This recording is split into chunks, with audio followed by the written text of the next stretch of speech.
जय श्री कृष्णा एवरीवन, कैसे हैं आप सब। आज अपन पढ़ेंगे संज्ञा पढ़ेंगे आज अपन। तो देखो, संज्ञा किसे कहते हैं? किसी व्यक्ति, वस्तु, प्राणी या स्थान के या गुण या भाव आदि के नाम को संज्ञा कहते हैं। किसी व्यक्ति, वस्तु, प्राणी, स्थान, गुण, भाव आदि के नाम को संज्ञा कहते हैं। संज्ञा मुख्यतः 3 प्रकार की होती है। मुख्यतः संज्ञा के 3 भेद होते हैं। व्यक्तिवाचक संज्ञा, दूसरी होती है भाववाचक संज्ञा और तीसरी होती है जातिवाचक संज्ञा। पहली व्यक्तिवाचक संज्ञा, दूसरी जातिवाचक संज्ञा, तीसरी होती है भाववाचक संज्ञा। जातिवाचक संज्ञा के ही 2 भेद और होते हैं, समूहवाचक और द्रव्यवाचक। जातिवाचक संज्ञा के ही 2 उपभेद होते हैं, और एक तो होता है समूहवाचक और दूसरा होता है द्रव्यवाचक। कौन सा होता है? एक होता है समूहवाचक संज्ञा और दूसरी होती है द्रव्यवाचक। ये दोनों ही इसके जातिवाचक संज्ञा के उपभेद होते हैं। अब देखो, व्यक्तिवाचक संज्ञा किसे कहते हैं? व्यक्तिवाचक संज्ञा की परिभाषा अपन देखेंगे। जिन संज्ञा शब्दों से किसी विशेष व्यक्ति, वस्तु या स्थान का बोध होता है। किसी विशेष व्यक्ति, वस्तु या स्थान का बोध होता है, मतलब उनके नाम का बोध होता है, उन्हें व्यक्तिवाचक संज्ञा कहते हैं। जैसे गंगा हिमालय से निकलती है, तो गंगा किससे निकलती है? हिमालय से। हिमालय से निकलती है। यहाँ पर गंगा एक नदी का नाम है और हिमालय पर्वत का नाम है। तो अगर अपन यहाँ पे कहते हैं नदी, तो वो जातिवाचक संज्ञा में आ जाता है। अब नदी का नाम, एक विशेष नदी का नाम, क्योंकि अपन ने यहाँ पे लिया है गंगा, और हिमालय एक पर्वत विशेष का नाम आया है, इसलिए ये यहाँ पर कौन सी संज्ञा है? व्यक्तिवाचक संज्ञा है। ऐसे किसी विशेष व्यक्ति, वस्तु या स्थान के नाम का या स्थान का बोध कराने वाले जो शब्द होते हैं, उन्हें क्या कहते हैं? व्यक्तिवाचक संज्ञा कहते हैं। अब देखो, व्यक्तिवाचक संज्ञा के अंतर्गत किस किस के जैसे नाम वगैरह आते हैं, तो अपन इसमें देखेंगे। जैसे नदियों के नाम हो गए, दिनों के नाम हो गए, महीनों के नाम हो गए, दिशाओं के नाम हो गए, है ना। व्यक्तियों के नाम, व्यक्तियों के नाम, है ना। दिशाओं के नाम,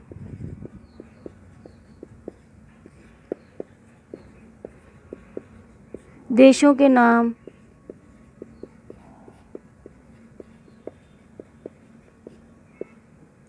दिनों और महीनों के नाम,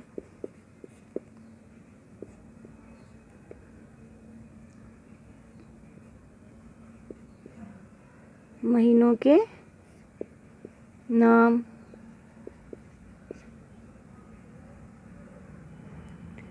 त्योहारों के नाम,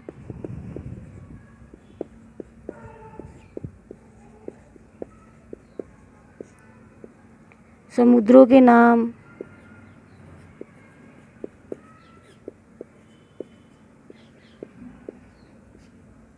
नगरों के नाम, सड़कों के नाम, है ना। नगरों के, सड़कों के, पुस्तकों के नाम, समुद्रों के नाम, ये सब किस में आते हैं?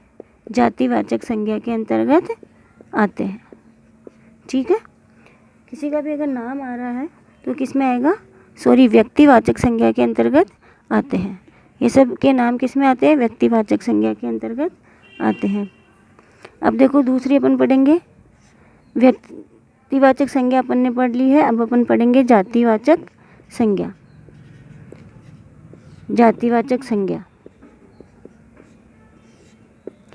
जातिवाचक संज्ञा में क्या होता है? ऐसे शब्द जिनसे किसी वस्तु, प्राणी या स्थान की पूरी जाति का बोध होता है, पूरे वर्ग का बोध होता है, ऐसे संज्ञा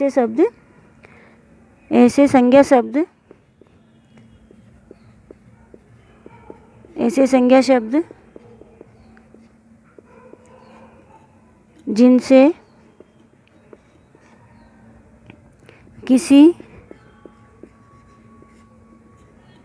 वस्तु, प्राणी या स्थान की पूरी जाति या पूरा वर्ग का बोध होता है। पूरी जाति या पूरे वर्ग का बोध होता है तो उन्हें जातिवाचक संज्ञा कहते हैं। उसे क्या कहते हैं? उसे जातिवाचक संज्ञा कहते हैं। जातिवाचक संज्ञा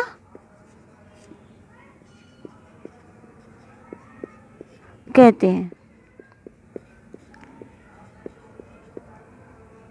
जैसे उदाहरण के लिए अपन देखेंगे, अध्यापक पढ़ा रहे हैं तो अध्यापक पूरे अध्यापक वर्ग का सूचक है।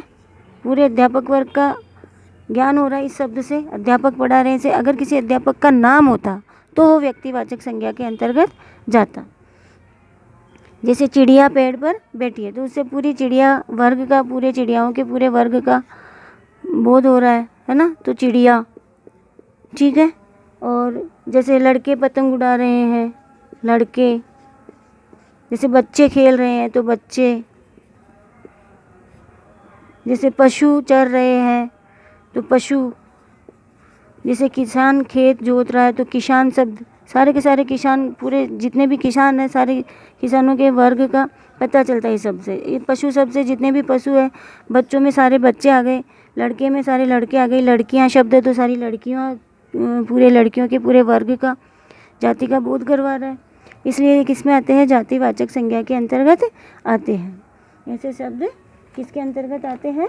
जातिवाचक संज्ञा के अंतर्गत आते हैं। अब अपन पढ़ेंगे भाववाचक संज्ञा। भाववाचक संज्ञा देखते हैं अपन। तीसरी अपन पढ़ेंगे भाववाचक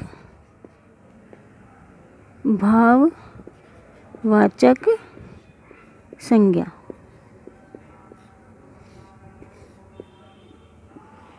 जिन संज्ञा शब्दों से किसी व्यक्ति, वस्तु, प्राणी या स्थान के गुण, दोष, अवस्था एवं स्वभाव आदि का बोध होता है।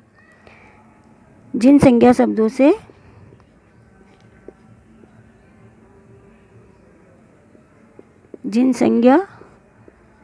से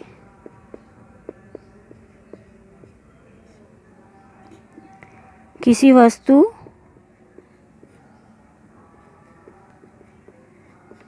व्यक्ति,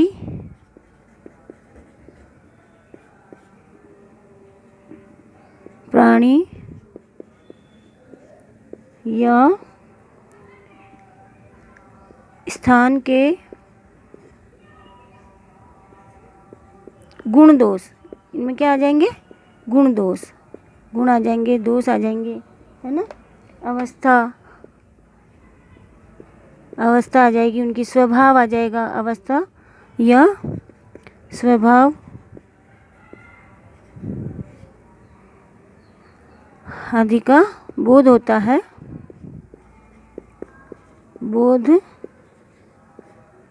है। उसे क्या कहते हैं? भाववाचक संज्ञा।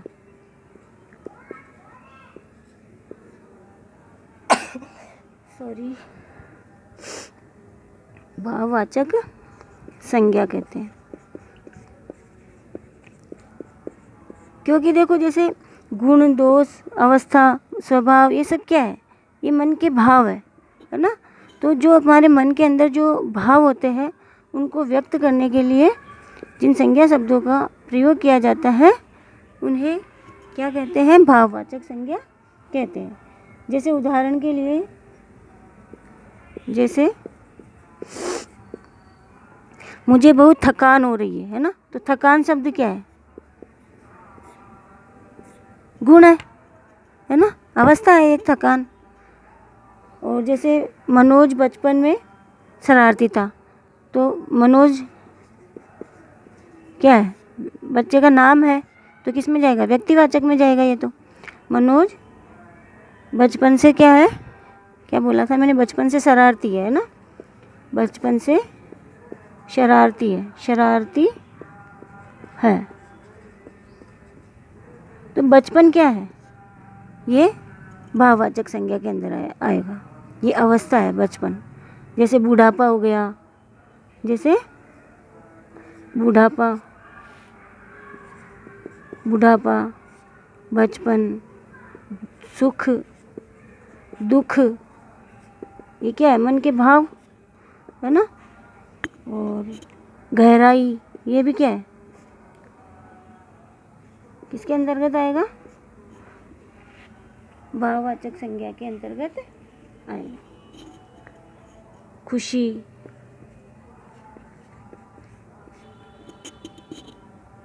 है ना, जवानी, मिठाई, मिठास, मिठाई तो किस में आ जाएगा? जातिवाचक में आ जाएगा। मिठास, है ना, कड़वाहट, ये सब किस में आएंगे? भाववाचक संज्ञा के अंतर्गत आएंगे। ठीक है। अब अपन देखते हैं समूहवाचक और द्रव्यवाचक को भी एक बार अपन देख लेते हैं।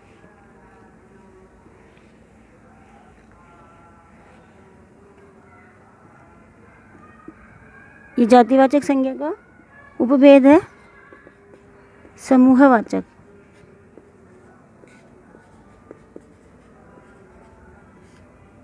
संज्ञा, ठीक है। जिन संज्ञा शब्दों से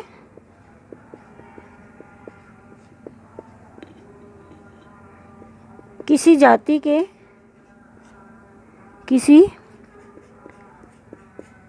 के समूह का बोध होता है, किसी जाति के समूह का बोध होता है, तो उसे क्या कहते हैं? उसे समूहवाचक संज्ञा कहते हैं। समूहवाचक संज्ञा कहते हैं, संज्ञा कहते हैं।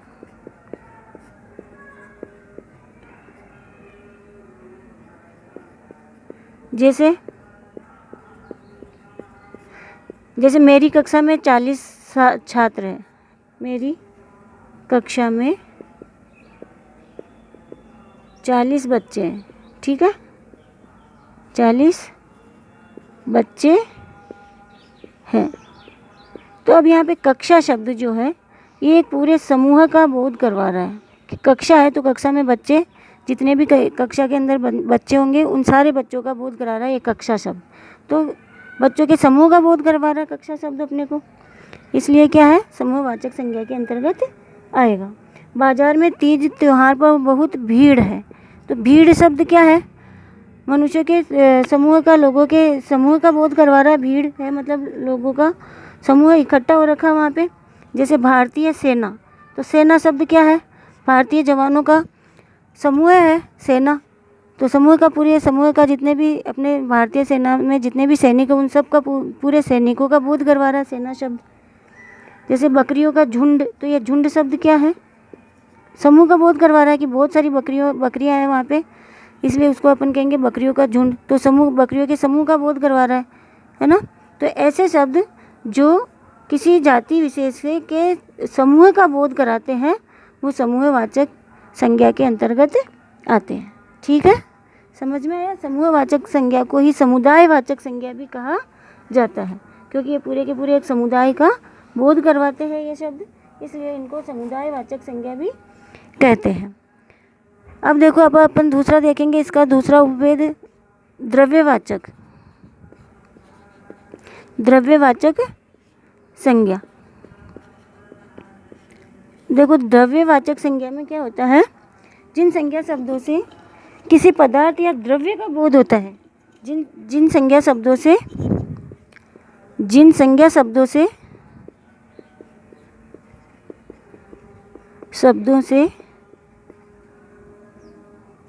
किसी पदार्थ जैसे सोना चांदी धातुएं वगैरह जो होती है वो। पदार्थ या द्रव्य का बोध होता है। द्रव्य जो लिक्विड चीज़ें होती है, द्रव्य जैसे तेल, घी, दूध, दही, ये जिनको मापा जाता है, ठीक है। बोध होता है, उन्हें द्रव्यवाचक संज्ञा कहते हैं। द्रव्यवाचक संज्ञा कहते हैं, ठीक है। ऐसे संज्ञा शब्द जिनसे किसी पदार्थ का या फिर किसी द्रव्य का बोध होता है, ज्ञान होता है, उसे द्रव्यवाचक संज्ञा कहते हैं। जैसे सोना, सोना वो नींद वाला सोना नहीं, सोना जो होता है गोल्ड, उसके लिए बोल रही हूँ। चांदी, पीतल, हाँ, तांबा, ये सारी जो धातुएं होती है ना।